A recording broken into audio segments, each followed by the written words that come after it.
नमस्कार मेरे प्यारे बहन और भाइयों, स्वागत है आपका अपने YouTube चैनल मिशन वर्दी भाई गौरव सर पर। तो आप सब कैसे हैं? उम्मीद है कि आप सब स्वस्थ होंगे, मस्त होंगे और लाजवाब होंगे। तो आइए चलती हैं अपनी क्लास की तरफ। तो हमारी हिंदी में 3 क्लास हो चुकी हैं। वर्णमाला चैप्टर चल रहा है, जिसमें हमने स्वर पढ़ चुके हैं, स्वरों का वर्गीकरण कर चुके हैं और व्यंजन चल रहा था। व्यंजन में हम व्यंजन के टाइप बता चुके हैं, कौन कौन से व्यंजन होते हैं। अब व्यंजनों का वर्गीकरण करेंगे, ठीक है। चलो, उच्चारण के आधार पर व्यंजनों का वर्गीकरण। उच्चारण के आधार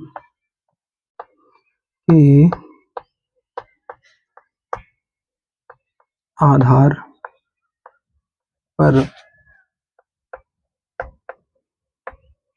व्यंजनों का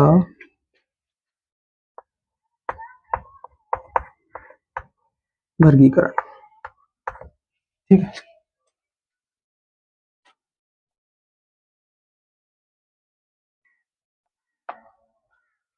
उच्चारण के आधार पर व्यंजनों का वर्गीकरण। आइए चलो समझते हैं। नंबर पहला होता है कंठ। जो ध्वनियां या व्यंजन कंठ से बोले जाते हैं, यानी वर्ण कंठ से बोले जाते हैं, उनका उच्चारण कंठ से होता है। बेसिकली यह 5 तरीके से होता है: कंठ, तालु, फिर उसके बाद मूर्धा, ऊपर टच करती है जीभ, जैसे कंठ से कोई ध्वनि निकल रही है यानी वर्ण बोल रहे हैं हम, तो वो कंठ से बोला जाएगा। कंठ के बाद आता है आपका तालु। तालु तालु से जो वर्ण बोले जा रहे हैं उसे तालु। बाकी उसके बाद तीसरे नंबर पर आता है आपका मूर्धा। तो जीभ हमारी ऊपर इससे टकराती है, वो होता है मूर्धा। मूर्धा के बाद आता है दंत्य। दंत्य यानी जीभ दांतों से टकराती है, वो दंत से बोले जाते हैं।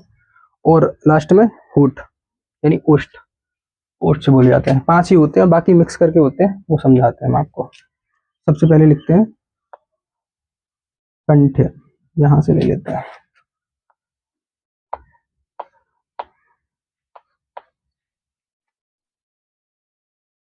कंठ से बोले जाने वाले वर्ण। तो कंठ से बोले जाने क से कंठ, ख से क वर्ग आ जाएगा पूरा। क वर्ग में कौन कौन से आते हैं? क, ख, ग, घ और ये आपका न, ठीक है। बाकी इसमें और भी आते हैं।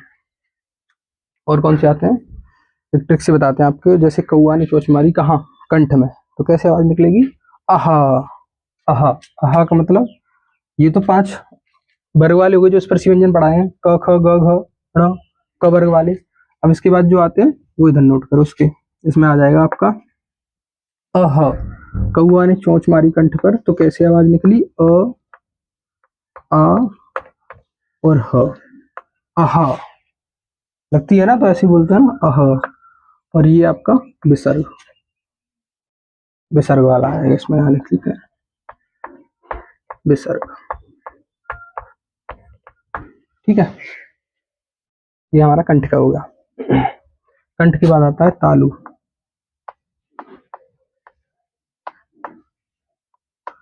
जिन वर्णों का उच्चारण तालु से होता है, तो इसमें कौन सा है? क वर्ग के बाद कौन सा वर्ग आएगा? छ वर्ग।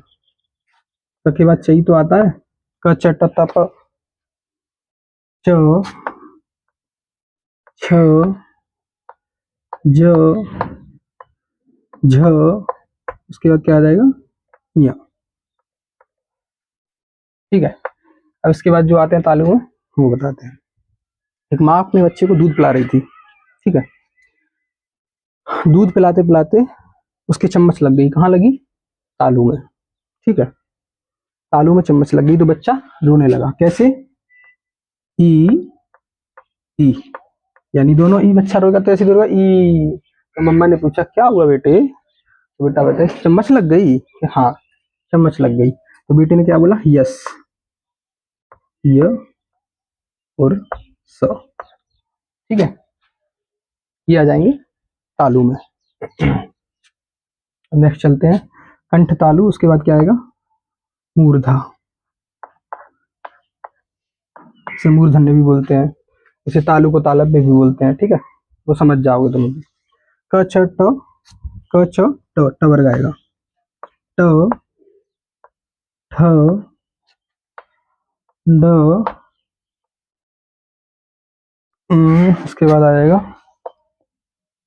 न, और ये वाला ना।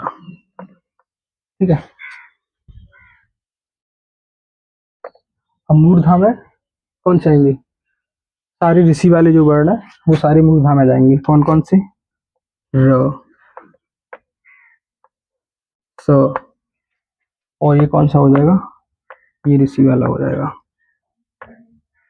ठीक है, ट वर्ग में, तो याद कर लेना। ठीक है, मूर्धा। ओके, अब अगला चलते हैं हम मूर्धा के बाद दंत्य।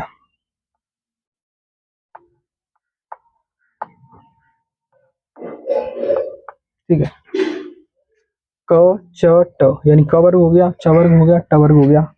क च ट त, त थ द ध, उसके बाद क्या आ जाएगा न। ठीक है, दंत्य में कौन कौन से आएंगे, दो भाइयों में लड़ाई हो रही थी। ठीक है,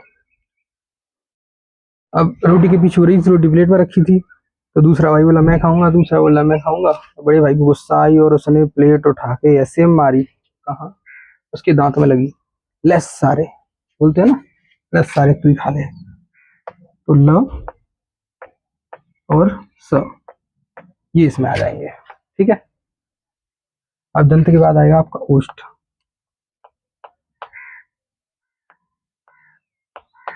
ओष्ठ, ठीक है, अब जो ओष्ठ यानी हो होठों से बोले जाते हैं वो वर्ण आएंगे इसमें। क च ट त, ये प, प वर्ग आएगा इसमें पूरा। प वर्ग में कौन कौन से होता है, प फ ब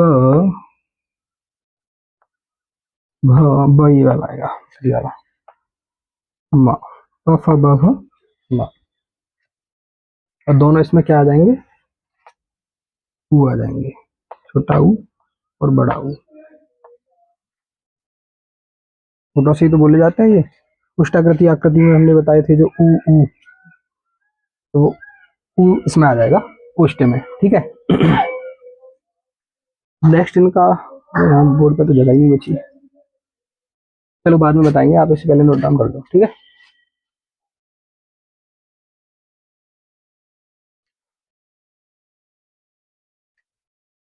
नोट डाउन कर लो, बाकी जो भी कहीं दिक्कत हो तो कमेंट बॉक्स में बताना। आपको कमेंट बॉक्स में आपका कोई भी डाउट है उसका जवाब दे दिया जाएगा, या नेक्स्ट क्लास में आपको बता दिया ये चीजें। ठीक है,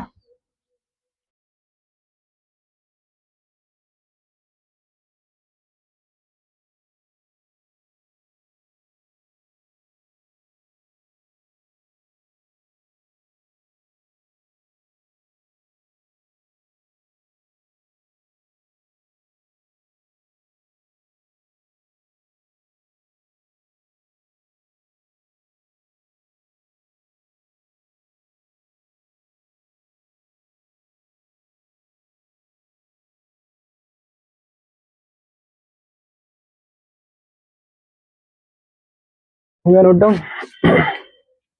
चलो,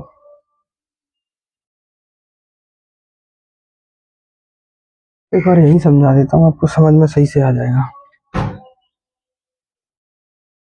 हमने बताया था आपको ए किस किस के मेल से बनी थी, अ धन ई के मेल से। ठीक है, ए अधन ई के मेल से बनी थी। अब किस में आ रहा है, कंठ में। ई किस में आ रही है, तालु में। तो ए का उच्चारण कहां से होगा, यहाँ लिखो कंठ। कंठ किस में आ रहा है, वो अ किस में आ रहा है, कंठ में। ई किस में आ रही है, तालु में, प्लस तालु, ठीक है। तो जब इन दोनों के संयोग से कोई चीज बन रही है, यानी ये वर्ड बना है ए, तो आ रहा है कंठ में और ई आ रही है तालु में, तो इसे किससे बोला जाएगा, इन दोनों को मिला दो, कंठ तालु, यानी ए का उच्चार स्थान क्या हो जाएगा, कंठ तालु, ठीक है। अब छोटी ए कंठ तालु से बोली जा रही है, तो बड़ी ए भी उससे बोली जाएगी, क्यों, उसमें रीजन है, अ प्लस छोटी ए के मेल से बनती है बड़ी ए, ठीक है। अब अ किससे बोला जाए, अ का उच्चारण स्थान कहाँ से है, कंठ से, ठीक है, तो कंठ इसमें पहले ही आ गया है, और ए का उच्चारण स्थान कंठ तालु, तो बड़ी ए का भी कंठ तालु हो जाएगा, ठीक है। कंठ तालु या कंठ तालव्य, इन दोनों का उच्चारण स्थान कंठ तालव्य हो जाएगा, ठीक है, ये नोट डाउन कर लो। अब इसमें दोनों और रह रहे हैं, उसको भी समझाता हूँ, उसको यहाँ नीचे दिखाई दे रहा हो तो यहाँ नीचे बता दी, यहाँ नीचे बता देता हूँ, कंठ तालव्य, कंठ तालव्य से दोनों ए हो गई, अब ओ दिखाई तो दे रहा है ना, ओ का मेल किससे होता है, अ धन ऊ से, और ऊ से मिलता है, अ का उच्चारण स्थान क्या है, अ का उच्चारण स्थान आपका ये कंठ, ठीक है, अ का उच्चारण स्थान कंठ, ऊ का उच्चारण स्थान, ऊ किस में आ रहा है, ओष्ठ में, ओष्ठ, तो ओ को क्या बोलेंगे मिलके, कंठोष्ठ, यानी ओ का उच्चारण स्थान क्या हो जाएगा, यहाँ लिख लेते हैं अपना,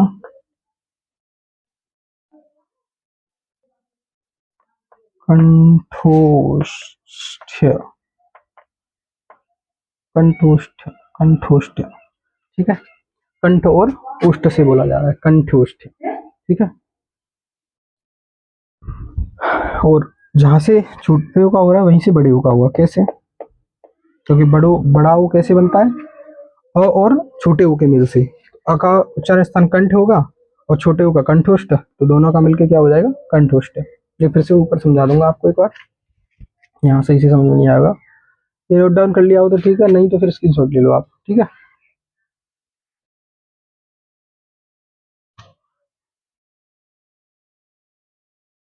कुछ नहीं है, बस समझना है चीजों को, जितने अच्छे से समझ जाओगे, रटो मत बस चीज, अब जितने अच्छे से समझ जाओगे क्वेश्चन लगाने में उतनी आसानी रहेगी, रटोगे तो चीजें फिर बाद में आपको दिक्कत देंगी। बाकी जो भी चीजें साथ के साथ पढ़ते जा रहे हो, साथ के साथ उसे रिकॉल करते जाए और अपने नोट्स बनाते जाए, जिससे कि एग्जाम टाइम पर कोई दिक्कत ना रहे। अगर चीजें रिवाइज करनी है तो अपने नोट्स निकालो, जल्दी से फटाफट रिवाइज कर लो, और कोई दिक्कत नहीं रहेगी, क्वेश्चन आराम से लगेंगे। नेक्स्ट हमने क्या बताया था आपको, अभी उसका बता रहे थे ए का, यहाँ समझ लो आप, ए किससे मिलकर बनता है, ए अधन ई से मिलता है, ठीक है। अब अ का उच्चारण क्या बताया था हमने, कंठ, कंठ में क वर्ग आएगा और कौआ ने चोंच मारी, अहा, यानी अ आ और ह और विसर्ग, ठीक है, तो ये किससे हो गया, कंठ से, ठीक है। ई का उच्चारण स्थान क्या है, चम्मच लग गई तालू में, कौन सा वर्ग था ये, च वर्ग, बच्चा ने बोली ई, बच्चा कैसे रोया, ई चम्मच लग गई कहाँ, तालू में, तालू, ये और ई से मिला है, और ये कंठ और तालु को जोड़ देंगे ए बनेगा, तो इसको इसका उच्चारण क्या होगा, बल्कि कंठ तालु, कंठ तालु, या इसे कंठ तालव्य भी बोलते हैं, कंठ तालव्य, ठीक है, दोनों सेम ही है, समझ जाओगे आप, कंठ और तालु से जो शब्द बोले जाए उन्हें कंठ तालव्य, क्योंकि ये संयुक्त स्वर है, तो संयुक्त स्वर है तो उसी हिसाब से बोले जाएंगे ना, संयुक्त दो वर्णों से दो स्वरों से मिलकर बना है, तो उसके उच्चारण स्थान भी दो ही होंगे, तो वो भी उच्चारण स्थान भी दो चीजों से मिलकर बनेगा, कंठ और तालु, यानी कंठ तालु, ठीक है। इसका ये है, छोटी ए का ये है कंठ तालु, तो बड़ी ए का भी कंठ तालु हो जाएगा, ठीक है। अब वो का समझ लीजिए, किस किस से मिलकर बना है वो, अधन उ, अ का उच्चारण स्थान कंठ, कंठ, ठीक है। उ का उच्चारण स्थान ओष्ठ, ओष्ठ। ओ का उच्चारण स्थान क्या होगा? कंठोष्ठ, ऐसे भी लिख सकते हैं इसे, कंठोष्ठ, ठीक है। कंठरोष्ठ से मिलकर बना है कंठोष्ठ, ठीक है। उच्चारण स्थान हमारे हो चुके हैं, नोट डाउन कर लो आप एक बार से, फिर आगे चलते हैं।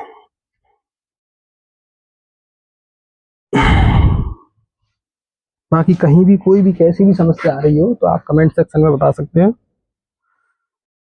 इसका आंसर आपको नेक्स्ट क्लास में मिल जाएगा, ठीक है।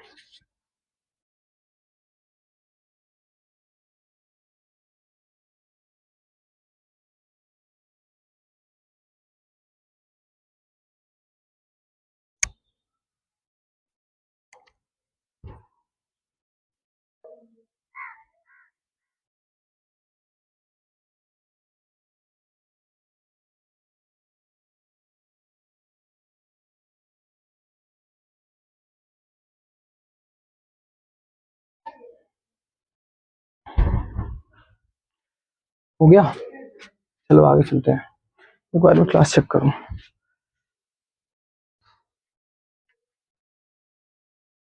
चलो ठीक है, चलो।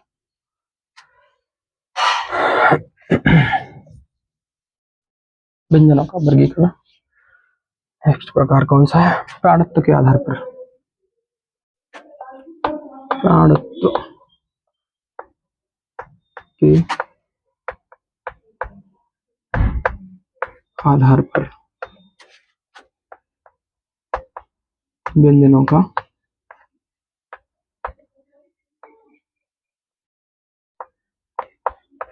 वर्गीकरण। प्राणत्व के आधार पर दो प्रकार होते हैं इसके। नंबर पहला अल्प प्राण,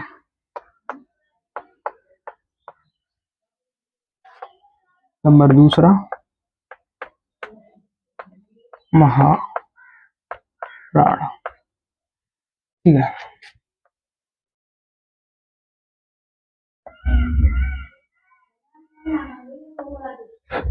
प्राणत्व के आधार पर व्यंजनों का वर्गीकरण दो प्रकार से होता है, अल्प प्राण और महाप्राण। प्राणत्व यानी प्राण, प्राण का मतलब क्या होता है? वायु। जिन ध्वनियों को बोलते समय फेफड़ों से वायु यानी कम निकले उसे क्या बोलेंगे? अल्प प्राण। और जिन ध्वनियों को बोलते समय यानी फेफड़ों से वायु अधिक निकले यानी बाहर अधिक निकले उसे बोलते हैं महाप्राण। यानी अल्प प्राण में फेफड़ों से ध्वनि कम निकलेगी, और मतलब वायु कम निकलेगी। अल्प प्राण में फेफड़ों से वायु कम निकलेगी जिन ध्वनियों का उच्चारण करते समय, वो अल्प प्राण में आएंगी। और जिन ध्वनियों को का उच्चारण करते समय यानी वर्णों का उच्चारण करते समय फेफड़ों से वायु अधिक निकले तो वो किस में आएगा? महाप्राण में। महा प्राण, अल्प प्राण। प्राण का मतलब क्या होता है? वायु। अल्प का मतलब कम, भाई सीधी बात है, कम वायु निकलेगी फेफड़ों से जिन वर्णों का उच्चारण करते समय, वो अल्प में आ जाएगा। प्राण का मतलब वायु, महा का मतलब ज्यादा,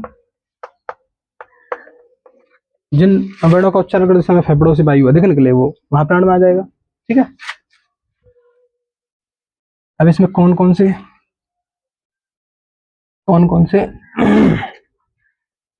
वर्ण आते हैं वो सुनो।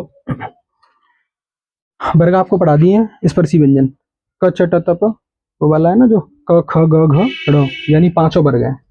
ऐसे ऐसे याद करना है तुमको, क ख ग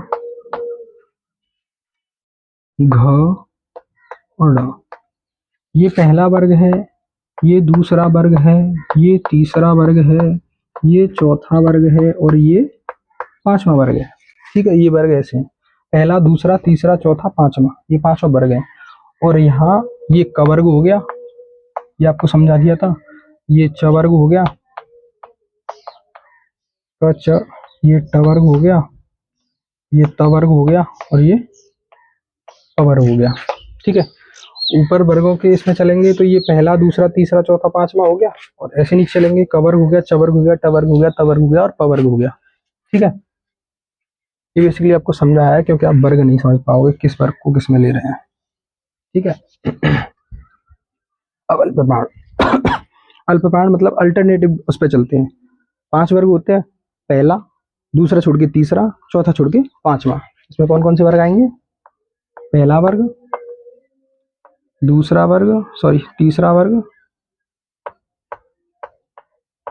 और चौथा छोड़ के पांचवा वर्ग। ठीक है, अब बचे वर्ग किस में आ जाएंगे? महाप्राण में। कौन कौन से बचे? दूसरा और तुम्हारा दूसरा और चौथा, एक एक छोड़ के है ना अल्टरनेटिव। पहला, दूसरा उधर चला गया, तीसरा इधर है, चौथा उधर चला गया, पांचवा इधर आ गया। ठीक है, इसके बाद इसमें अंतस्थ व्यंजन आएंगे।